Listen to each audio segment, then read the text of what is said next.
अच्छा सुधा, मैं चलता हूँ काम पर, सवारी आती होंगी। अरे रुकिए तो, अपना टिफिन तो लेते जाइए। आज क्या बनाया टिफिन में? वही जिसे देखते ही आपका मूड ठीक हो जाता है। खुशबू बता रही है तुम्हारे हाथ की स्वादिष्ट कचौड़ियाँ है ना। बिल्कुल सही जवाब। अब जाइए, देर हो जाएगी। और सुनिए, शाम को जल्दी घर लौट आना। विकास रिक्शा लेकर निकल पड़ता है। वो जैसे ही बीच रास्ते में पहुंचता है, उसका टायर एक गड्ढे में जाकर फंस जाता है। वो जैसे जोर लगाकर उसे निकालने की कोशिश करता है तो वो रिक्शा खाई में गिर जाता है। हे भगवान, ये क्या हो गया? मेरी कमाई का जरिया खत्म हो गया। उदास होकर वो घर लौट आता है और सारी बात अपनी पत्नी को बताता है। अब वो अगले दिन गांव के सेठ जी के पास मदद मांगने जाता है। कोई पैसे नहीं है मेरे पास, तुम गरीबों का क्या पता पैसे लौटाओगे कि भी नहीं, अब जाओ यहाँ से। घर लौटते वक्त उसे एक जगह भारी सामान ढोने का काम मिल जाता है। अब वो एक जगह से दूसरी जगह भारी सामान ढोने लगता है, जिससे वो बहुत थक जाता था। ऐसे ही एक रोज जब वो जंगल के रास्ते घर आ रहा था तो उसे रास्ते में एक बूढ़ी अम्मा मिलती है जो एक पेड़ के नीचे बैठी थी। बेटा, कचौड़ियाँ खिलाई हैं, ये उसी का इनाम है।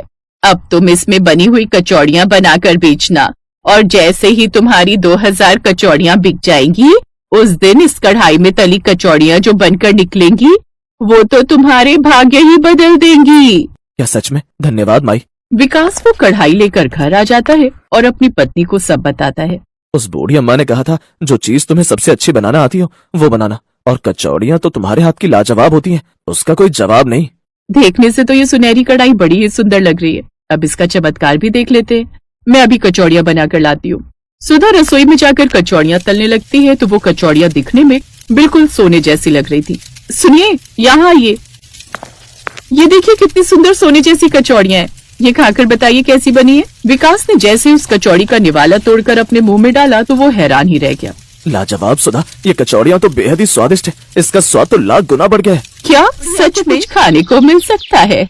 मुझे बड़े जोरों की भूख लगी है, पिछले 2 दिनों से मैंने कुछ नहीं खाया है। अम्मा तुम चिंता मत करो, मेरी घरवाली ने कुछ कचौड़ियाँ बनाकर दी थी, आप इन्हें खा लो।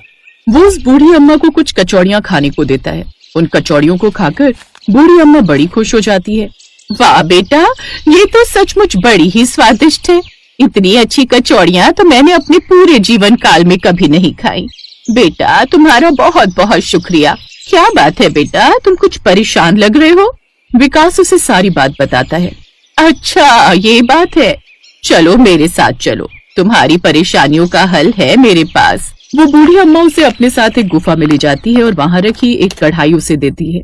ये कोई ऐसी वैसी कढ़ाई नहीं है, इसमें तुम अपनी पत्नी से इसमें कचौड़ियाँ बनाने को कहना, फिर देखना चमत्कार। लेकिन मैं इसे कैसे ले सकता हूँ?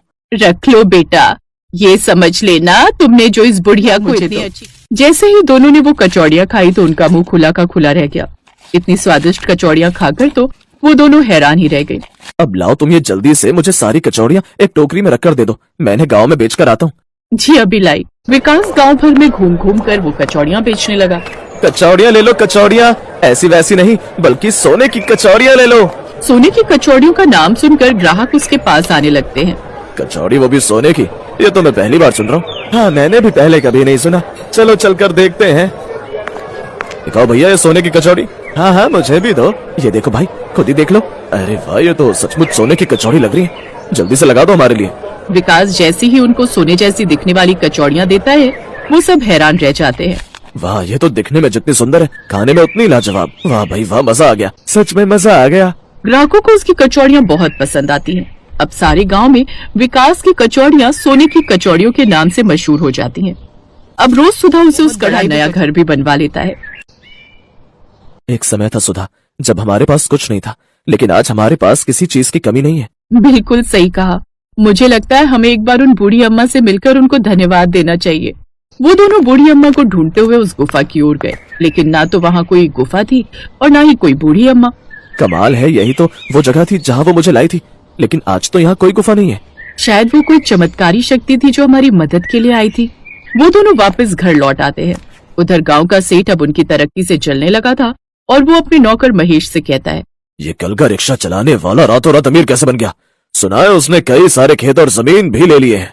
सुना है वो सोने की कचौड़ी बनाकर इतना अमीर हो गया है। अब वो दोनों विकास और सुधा पर नजर रखने लगते हैं। फिर एक रोज जब सुधा सोने की कढ़ाई में सोने की जादुई कचौड़ियाँ बना रही थी, इस सोने की कढ़ाई से हमारी जिंदगी बदल गई है।